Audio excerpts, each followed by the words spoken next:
Nibyo reka mbasuhuze kandi bahe ikaze mbifurize kugubwa neza muri iki gitondo tariki enye z'ukwezi kwa gatanu cyangwa se Gicurasi umwaka w'ibihumbi 2026. Turagarutse nanone kuri inshuro aho tugiye kurebera hamwe amakuru agezweho kuri izi saha. Kuwa gatanu nibwo nari nabararikiye amakuru yavugaga ko kuri uyu munsi wa none Perezida Antoine Felix Tshisekedi Tshilombo aza kugira ikiganiro gikomeye cyane n'itangazamakuru. Umunsi rero wageze, n'uyu munsi mu kanya kari imbere mu masaha makeya rwose turaza kuba twumva icyo nakwita imbwirwaruhame cyangwa se ikiganiro n'itangazamakuru Perezida Antoine Felix Tshisekedi Tshilombo aza kugira agirana n'itangazamakuru. Ndaza kukubwira rero byinshi mu biteganyijwe ku byo uyu Perezida Felix Tshisekedi Tshilombo aza kugarukaho, ndetse ni n'amakuru yamaze kwemezwa n'ibiro by'umukuru w'igihugu. Perezidansi rwose ya Repubulika ya Demokarasi ya Kongo yamaze kwemeza ko iki kiganiro n'itangazamakuru nta gihindutse kiza kuba cyaba. Rero turaza kureba byinshi bitandukanye biza kugarukwaho, ni mu gihe kandi muri aya makuru nk'uko mu by'ukuri umaze kuba bimenyera, tuba tugufitiye amakuru menshi cyane. Umugabo bita Joseph Kabila nanakomozaho kuko ari no mu bari buze kugarukwaho na Felix Tshisekedi, mbararekera rwose kuza kubyumva. Kuri ubu ngubu ari mu byago bikomeye cyane kubera yuko abanyekongo bose bamutereranye. Ni ukubera ikindi kuvuga gutya, ni ukubera ko amashyaka yose hano muri Repubulika ya Demokarasi ya Kongo, yaba avuga rumwe n'ubutegetsi yaba atavuga rumwe n'ubutegetsi buriho, yamaze kuvuga ko mu by'ukuri gufatirwa ibihano kuri Leta Zunze Ubumwe za Amerika byari bikwiye. Turaza kureba nanone icyo IDPS ishyaka rinari no ku butegetsi, kuko umukandida Felix Tshisekedi Tshilombo ntiyaturuka, nabo hari ibyo bavuzeho ndetse banagenera ubutumwa Leta Zunze Ubumwe za Amerika. Turaza nanone kureba kuri iyo ngingo, ese uyu mugabo Joseph Kabila araza kubasha kwikura muri ibi bintu ko mbona yugarijwe ku buryo bukomeye cyane. Turaza kuba tubigarukaho. Si ibyo gusa, ndaza kunyarukira Rucuru, Kanyabayonga haravugwa ibikorwa by'ubugizi bwa nabi bikomeye cyane. Ndaza kukubwira rero operasiyo yose akantu kandi byavuzwe ahangaha Kanyabayonga uko byifashe byose, rero ndaza kuba mbigarukaho. Mu by'ukuri ngufitiye n'andi makuru agiye atandukanye hano imbere yanjye kuri izi mikoro ndimo nkubwira rwose uko ibintu byifashe. Hanyuma rero nagutinda, reka mu by'ukuri mbanze mbwire abantu mbere ko twinjira mu makuru ku buryo burambuye, reka nibwirire abantu mutarakanda subscribe cyangwa se sabone ko iki ari cyo gihe ari nako kanya kugira ngo mwe mwakanda subscribe. Ni kuri Region Info, ngiye wumva kuri mikoro umunsi ku wundi tubana. Amazina yanjye ndi Bosco, maze kuba mwamenyera aho tuba dukurikirana akantu ku kandi rwose wa muntu we uko ibintu bihagaze. Ari nako mbwira abantu ko muramutse mu by'ukuri mugiye kuri Word Special 2, urandikamo Word Special umubare 2 rwose niwe ushyiraho. Ni n'urubuga mu by'ukuri tuba twagushyira ahangaha kuri Region Info. Igiye ku rubuga rwacu rwose kuri post cyangwa se hashyirwa post, ubasha kuba warubona, hanyuma naho ugakanda subscribe. Bizadufasha cyane kandi mu by'ukuri nabwo ni ubufasha ngenda mbwira abantu ko mu by'ukuri mwajya munyarukira no mugakurikirana amakuru. Rero igihe cya Joseph Kabila cyaba mu by'ukuri kirimo kiragenda rwose cyegereza ko uyu mugabo ashobora kuba yatabwa muri yombi, cyangwa se ashobora kuba mu by'ukuri ageramiwe ku buryo bukomeye cyane n'abarimo ubutegetsi bwa Repubulika ya Demokarasi ya Kongo. Abenshi bakavuga bati igihe cyari iki. Uyu mugabo rero akurikiranweho byinshi bigiye bitandukanye, birimo nko kuba ashinjwa kugambira guhirika ubutegetsi buriho, gukorana n'imitwe yitwaje intwaro ndetse n'ibindi bigiye bitandukanye. Ibyo byo twagiye tubigarukaho kuba Leta Zunze Ubumwe za Amerika baremeje ko mu by'ukuri umugabo agomba gufatirwa ibihano, nabyo twagiye tubigarukaho. Ariko se kuri inshuro aya makuru ari kuvugwa cyangwa se ibi byinshi biri kugaruka kuri Joseph Kabila, waba ubizi? Mbere yuko ngaruka ku bijyanye n'ibiganiro biza kuba hagati y'itangazamakuru ndetse na Perezida Antoine Felix Tshisekedi Tshilombo, munyemerere mbanze nkomoze kuri aya makuru yutirwa cyane kuri Joseph Kabila. Mbere ku byavuzwe n'ishyaka riri ku butegetsi rya IDPS, ryahoze ari no mu muzamashyaka ya Joseph Kabila, rwose bahoze bakorana, ariko kuri ubu bakaba bamwihindutse bavuga ko batanamuzi. Reka twumve Ishyaka IDPS ryatanze rero inyandiko cyangwa se icyo twakwita nka memo ku biro bya ambasade ya Leta Zunze Ubumwe za Amerika i Kinshasa, rinasaba abaturage kwitabira urugendo rugomba gukorwa mu mahoro.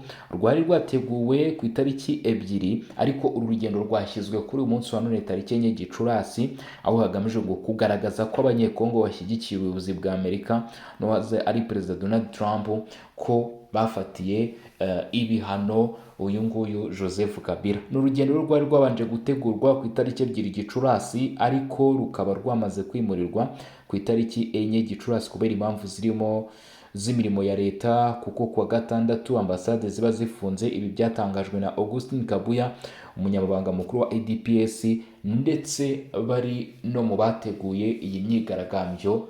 Ndaza kuyita imyigaragambyo se oya, ukugushima. Ni urugendo rwo gushima rwose rugomba gukorwa mu mahoro, ngo ko Amerika yafatiye ibihano Joseph Kabila.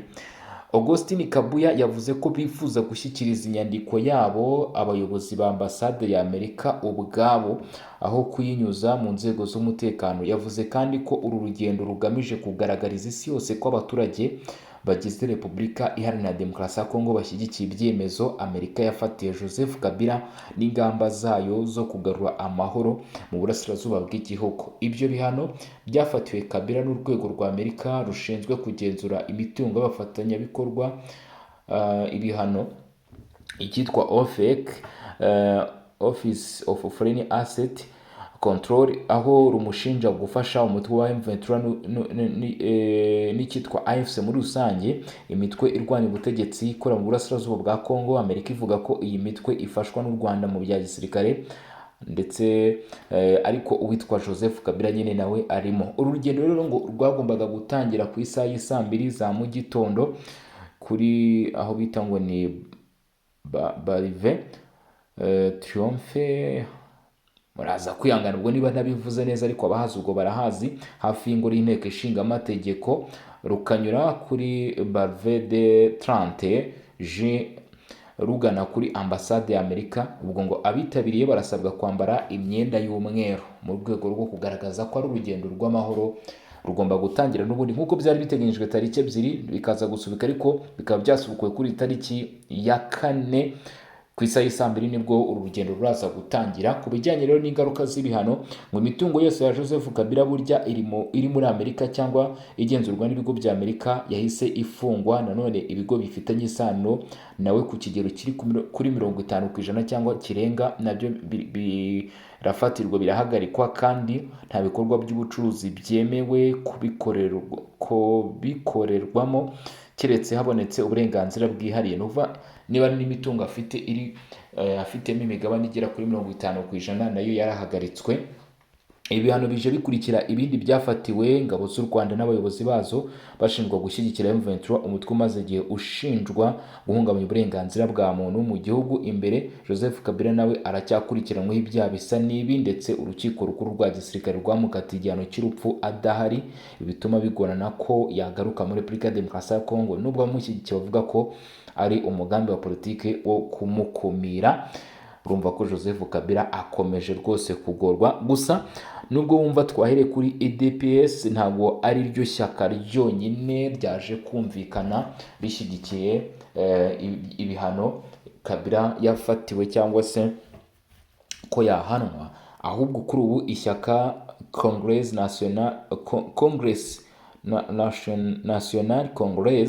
baryita CNC naryo ryatangaje ko ngo ryashimishijwe n'ibihano Leta Zunze Ubumwe za Amerika zafatiye uwahoze ari Perezida wa Repubulika ya Demokarasi ya Kongo Joseph Kabila, Amerika imushinja kugira uruhare mu bikorwa byo guhungabanya umutekano w'igihugu cya Repubulika Iharanira Demokarasi ya Kongo. Mu itangazo ryashyizweho umukono i Kinshasa tariki ya 2 Gicurasi 2026 na Perezida w'agateganyo w'iri shyaka bita Meshake Mandevu Muweli, yashimye kandi imbaraga za diplomasi za Perezida Felix Tshisekedi zo gukangurira ibihugu n'imiryango mpuzamahanga guhagurukira abarwanya umutekano muri iki gihugu. By'umwihariko rero iri shyaka perezida waryo yagaragaje ko bashyigikiye urugendo rwa Felix Tshisekedi. rwo gukomeza gushishikariza ibihugu n'amahanga kugira icyo bikora. CNC iri mu ihuriro ry'amashyaka rishyigikiye ubutegetsi ryitwa Union Sacrée de la Nation, ryashyizweho na Repubulika ya Demokarasi ya Kongo ku bari ku butegetsi, rinagaragaramo EDPS. Riravuga ko ibi bihano ari ikimenyetso gikomeye kigaragaza ko amahanga ahangayikishijwe n'umutekano muke ukomeje mu burasirazuba bwa Repubulika ya Demokarasi ya Kongo, ndetse mu by'ukuri bikagaragara ko kuri ubu ngubu ibihugu bigiye bikomeye n'imiryango igiye itandukanye batangiye guha agaciro ibibazo by'umutekano, ndetse no kuba mu by'ukuri bafata imyanzuro ku bagira uruhare muri bene ibyo bikorwa. Iri shyaka ryagize riti ibi bihano bigaragaza ko Leta Zunze Ubumwe za Amerika zubaha indangagaciro za demokarasi, kandi ko nta muntu uzihanganirwa mu gihe agira uruhare mu guhungabanya igihugu. Ibi bihano byashyizweho hakurikijwe amategeko ya Amerika agenewe guhana abantu bagira uruhare mu makimbirane no mu ihohoterwa ry'uburenganzira bwa muntu. Byongeye kandi bigaragaza ko Amerika irimo gukaza umurego mu guhangana n'abantu cyangwa imitwe ishinjwa guteza umutekano muke mu karere k'ibiyaga bigari. CNC ivuga ko iki cyemezo cyagezweho binyuze mu mbaraga za diplomasi za leta ya Kinshasa, ari nayo mpamvu bashimira Perezida Felix Tshisekedi ku byo bise diplomasi itanga umusaruro, aho iri shyaka rivuga ko byongereye ijambo rya Repubulika ya Demokarasi ya Kongo ku rwego mpuzamahanga.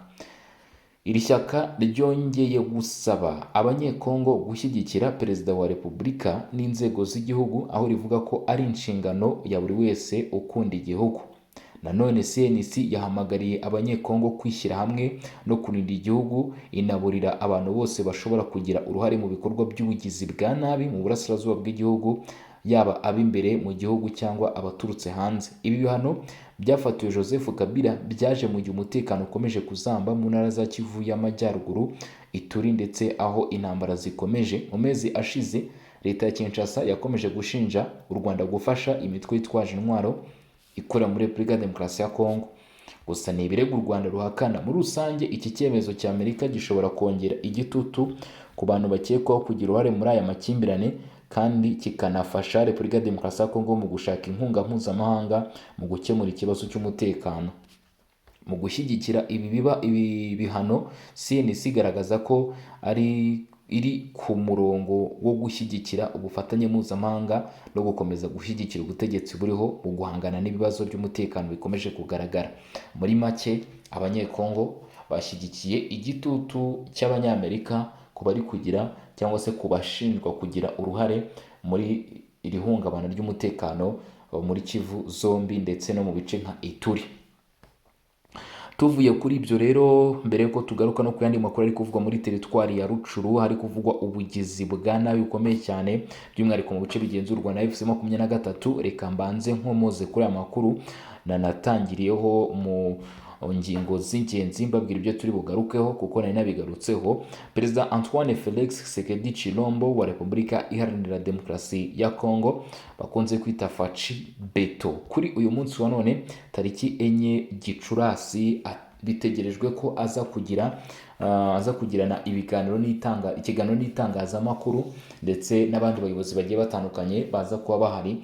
Uyu Felix Tshisekedi Tshilombo araza kuvuga aho igihugu gihagaze, ariko by'umwihariko hari ingingo zikomeye cyane zitegerejwe kuza kugarukwaho, nk'ibiganiro by'i Montreal mu Busuwisi byari idoha bikimurirwa Montreal mu Busuwisi. Araza nanone kugaruka ku ihindurwa ry'itegeko nshinga, nabyo araza kuba abigarukaho. Bitegerejwe ko aza no kugaruka ku bijyanye n'ibihano Leta Zunze Ubumwe za Amerika zafatiye Joseph Kabila. Ni Perezida Felix Tshisekedi agiye kuganira n'itangazamakuru kuri uyu wa 4 Gicurasi ku bibazo byinshi bikomeye birimo i Montreal, ibiganiro bya Montreal birimo uhindurwa ry'itegeko nshinga, birimo nanone kwakira bimukira muri Repubulika ya Demokarasi ya Kongo baturuka mu bihugu bigiye bitandukanye, ndetse n'ibihano byafatiwe Joseph Kabila. Ubwo byose rero ku bibazo byibazwa kuri izo ngingo mu by'ukuri araza kuba bigarukaho. Perezida wa Repubulika Iharanira Demokarasi ya Kongo Felix Tshisekedi biteganyijwe ko aragirana ikiganiro n'abanyamakuru kuri uyu wa mbere tariki 4 Gicurasi, kikaza gutambuka imbona nkubone visave cyangwa se mu buryo bwa live kuri televiziyo y'igihugu. Kubera ubwinshi bw'ibibazo bikomeye biri mu gihugu ndetse no ku rwego mpuzamahanga, Perezida Tshisekedi yahisemo kuvugana n'itangazamakuru ryo mu gihugu kugira ngo atange ibisobanuro kuri izo ngingo zombi uko twazigarutseho haraguru. Mu ngingo zitegerejweho cyane cyane ariko harimo isubukurwa ry'ibiganiro hagati ya Kinshasa n'umutwe wa AFC M23 mu rwego rw'inzira y'amahoro ya Doha, ariko ubu ibiganiro bikaba byarimuriwe i Montreal mu Busuwisi kubera umutekano muke wo mu burasirazuba bwo hagati. Hari kandi impaka zikomeye ku ivugururwa cyangwa ihindurwa ry'itegeko nshinga, ikibazo cy'abimukira bo muri Amerika y'Amajyepfo birukanwe muri Leta Zunze Ubumwe za Amerika bakiriwe muri Repubulika ya Demokarasi ya Kongo bikavugwaho byinshi, ndetse n'ibibazo by'umutekano n'ubukungu bikomeje guhangayikisha igihugu. Ikindi kiri ku murongo n'isohoka rya mbere rya Eurobonds ndetse n'uruhererekane rw'ibihano byafatiwe Joseph Kabila n'ishami rya Leta Zunze Ubumwe za Amerika rishinzwe imari US Treasury rimushinja guteza umutekano muke mu gihugu no gufasha umutwe wa M23. Ibi byose biraganirwaho mu kiganiro cy'ibibazo n'ibisubizo Perezida Felix Tshisekedi aragirana n'itangazamakuru, kikaba gitegerejwe cyane cyane n'abanyamakuru ndetse n'abaturage ba Repubulika Iharanira Demokarasi ya Kongo kugira ngo bumve aho igihugu gihagaze ndetse n'ibyo giteganyiriza abaturage n'uburyo imishinga igiye itandukanye twavuga ko ari imishinga y'iterambere irimo iragenda ikorwamo hano muri Repubulika Iharanira Demokarasi ya Kongo. Rero ni ibintu rero ni ikiganiro cyangwa se ni mu by'ukuri uguhura kw'itangazamakuru na perezida w'igihugu gutegerejwe na benshi cyane hano muri Repubulika ya Demokarasi ya Kongo, kubera yuko ibi ni zimwe mu ngingo cyangwa se ni bimwe mu bintu bari bararitse mbere, kubera ko kuwa gatandatu ku itariki 2 Gicurasi inyandiko yemeza ko mu by'ukuri ibi byagombaga kubaho yari yamaze kuba yajya ahagaragara. Ni mu gihe kandi ku bijyanye n'ubundi n'ibihano Joseph Kabila yafatiwe, nakubwiye ko hano kuri ubu ngubu amatsinda agiye atandukanye akomeje kugaragaza ko ashyigikiye Leta Zunze Ubumwe za Amerika. Ramuka nayo yasabye Washington gukomeza kuba maso mu gihe hari abakekwaho gushaka guhirika ubutegetsi ndetse yewe no gukora ibikorwa bitari byiza. Abo ni bamwe rero mu bakomeje kugenda basaba uyu mugabo mu by'ukuri Felix Tshisekedi gukomeza gushyira igitutu ku bijyanye n'iki kibazo. Hanyuma rero mu by'ukuri nari nababwiye ko tufite n'andi makuru akomeye cyane tuza kuba tugarukaho, kubera ko kugeza kuri uyu munota cyangwa se kugeza kuri isaha ntabwo nshobora kuba narekura izi mikoro. Nababwiye amakuru akomeye cyane y'ibyabereye muri teritwari ya Rucuru mu karere cyangwa se teritwari ya Rucuru mu ntara Kivu y'Amajyaruguru. Umutekano waho ukomeje kuba muke cyane rwose, by'umwihariko ku muhanda uhuza Kiwanja na Kanyabayonga. Ngira ngo murabizi ko minsi yashize ku cyerekezo Butembo Goma byari bimaze iminsi bimeze nabi. Ubu rero biravugwa ko Kiwanja na Kanyabayonga kuri umuhanda ibintu bitifashe neza, kuko kuwa gatandatu tariki 2 Gicurasi ahagana saa 4 za mu gitondo imodoka zitwara abagenzi ku manywa rwose, imodoka zitwara abagenzi zagabweho igitero n'abantu bitwaje intwaro mu buryo bw'igico cyangwa se ambushi mu gace ka bita Mayimoto kari muri pariki ya Virunga. Nk'uko byatangajwe n'abarokotse iki gitero, abo bagizi ba nabi ngo bari bitwaje intwaro zikomeye barashe kuri izo modoka bagamije kuzihagarika. Muri icyo gitero abantu babiri bahise bitaba Imana, umushoferi umwe arakomereka bikomeye nyuma yo kuraswa, naho abandi bagenzi bamwe batwarwa ku ngufu cyangwa se barashimutwa batwarwa bunyago, nubwo umubare wabo batwawe nyine utaratangazwa. Aba bagizi ba nabi kandi bambuye abagenzi ibintu by'agaciro birimo amafaranga, telefone n'ibindi bikoresho byabo bwite bari bafite. Nubwo habaye icyo gitero, izo modoka zakomeje urugendo zerekeza aho bita Ikanyabayonga, aho umushoferi wakomeretse yahise ajyanwa kwa muganga kugira ngo yitabweho. Iyi mpanuka yongeye guteza impungenge ku mutekano ku muhanda hano w'ingenzi uhuza igice cy'amajyepfo ya Kivu y'Amajyaruguru n'uturere twa Grand Nord.